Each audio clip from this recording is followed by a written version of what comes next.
Le Seigneur soit avec vous. Et avec votre esprit. Évangile de Jésus-Christ selon Saint Jean. Gloire à toi, Seigneur. Dieu a tellement aimé le monde qu'il a donné son Fils unique, afin que quiconque croit en lui ne se perde pas, mais obtienne la vie éternelle. Car Dieu a envoyé son Fils dans le monde, non pas pour juger le monde, mais pour que par lui le monde soit sauvé. Celui qui croit en lui échappe au jugement. Celui qui ne croit pas est déjà jugé du fait qu'il n'a pas cru au nom du Fils unique de Dieu. Et le jugement le voici. La lumière est venue dans le monde, et les hommes ont préféré les ténèbres à la lumière, parce que leurs œuvres étaient mauvaises. Celui qui fait le mal déteste la lumière. Il ne vient pas à la lumière, de peur que ses œuvres ne soient dénoncées.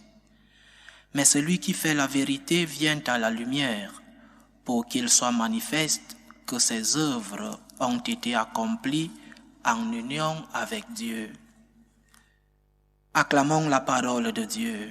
Louange à toi, Seigneur Jésus. Le Seigneur continue ce long discours qu'il a avec Nicodème depuis les évangiles de lundi. Et ce mercredi, il évoque 3 sentences que nous devons comprendre et méditer en les connectant. Et peut-être aujourd'hui, nous pouvons les méditer en allant de la dernière à la première. La première sentence est un avertissement dramatique. Jésus dit: celui qui croit en lui échappe au jugement. Celui qui ne croit pas est déjà jugé. Le Seigneur souligne ici la transcendance qui fait que l'homme s'ouvre ou se ferme au salut de Dieu. L'homme qui s'ouvre à la lumière de Dieu reçoit la lumière, reçoit dans sa conscience cette distinction entre le bien et le mal. L'homme qui s'ouvre à la lumière de l'esprit sait que ce qu'il fait est mauvais et est mal, est bon.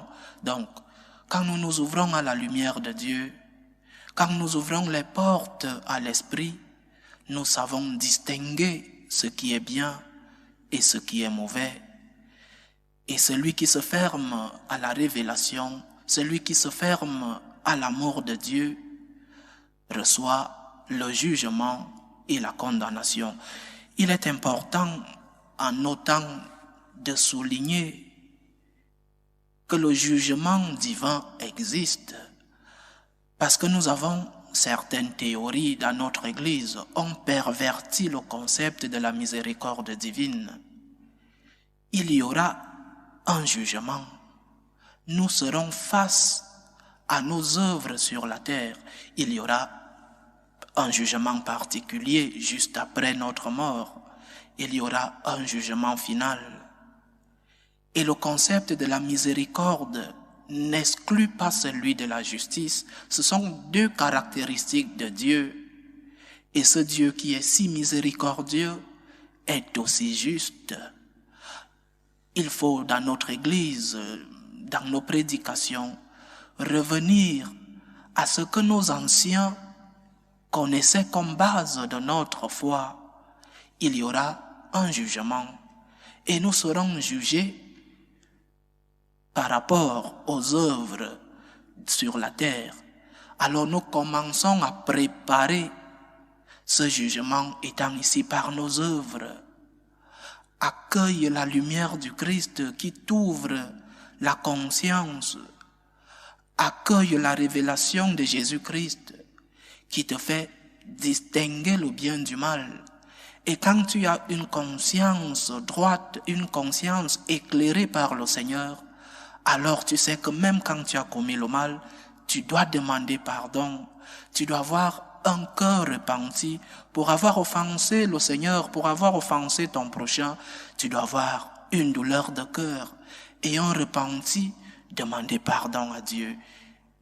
Premier point de notre méditation, il y aura un jugement.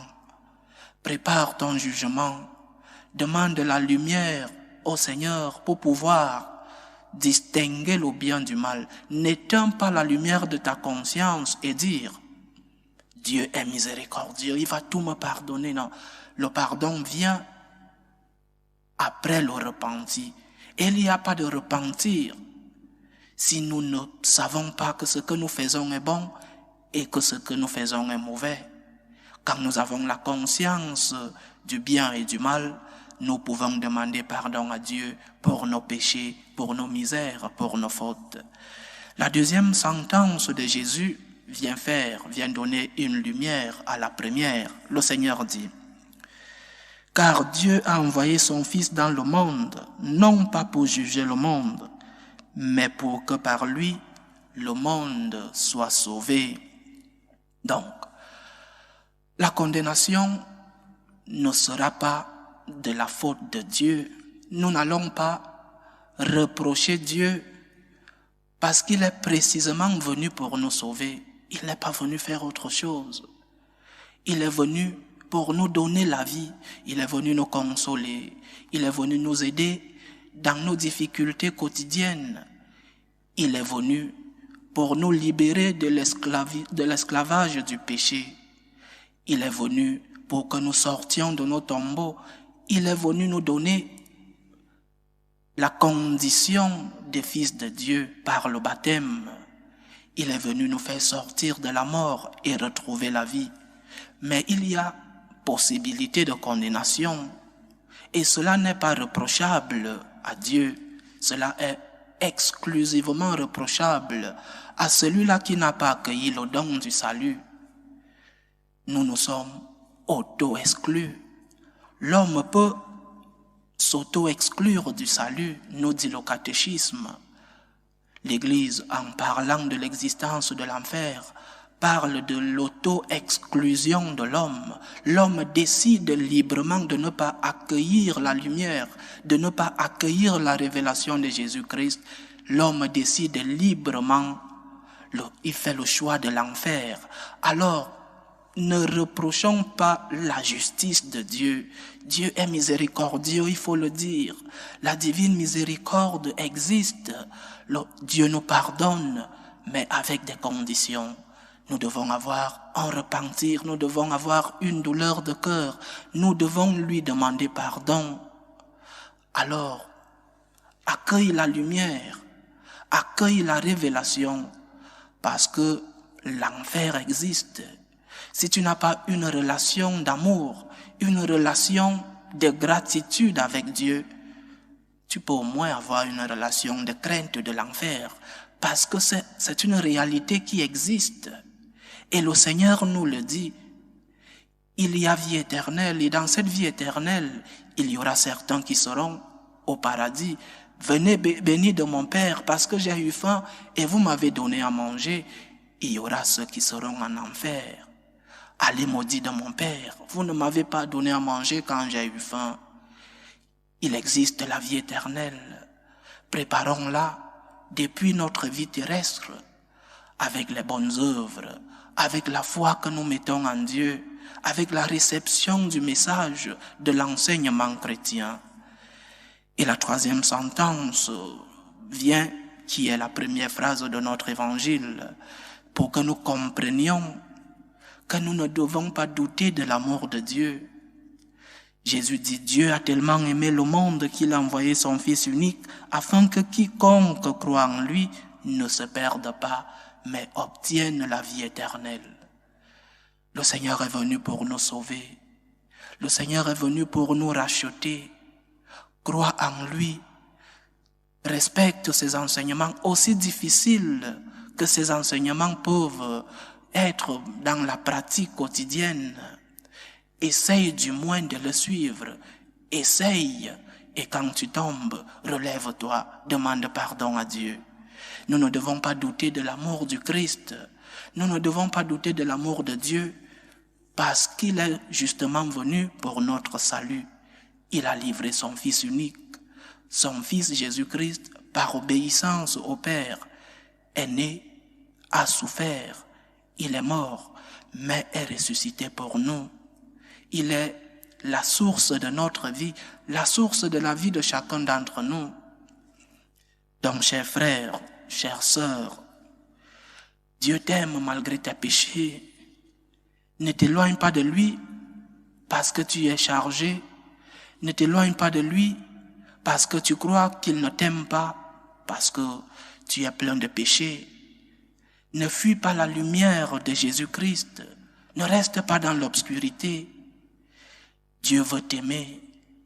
Ouvre la porte à l'amour de Dieu. Ouvre la porte à la lumière de ton salut. Laisse-toi aimer par Dieu. Il ne cesse de t'aimer. Ne mets pas de barrière à cet amour si grand. Laisse-toi guérir par celui-là qui est le divin médecin. Laisse-toi consoler par cette main si tendre, si douce.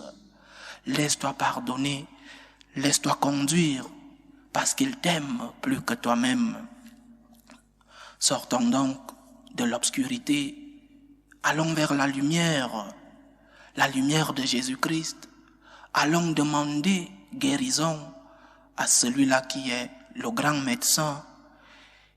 Et si nous tombons, demandons pardon avec toute humilité.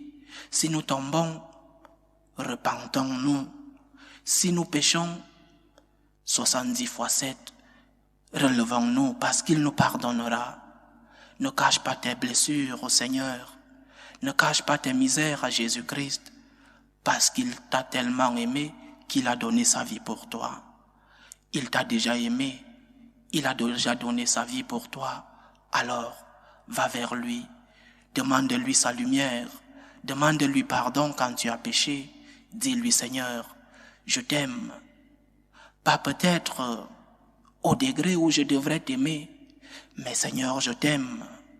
Parce que, oui, je suis poussière, mais je suis une poussière amoureuse de mon Seigneur. Je t'aime, Seigneur. Ouvre-moi les portes de ton salut. Donne-moi ta lumière pour pouvoir comprendre, pour pouvoir distinguer ce qui est bien et ce qui est mal. Loué soit Jésus-Christ. À jamais.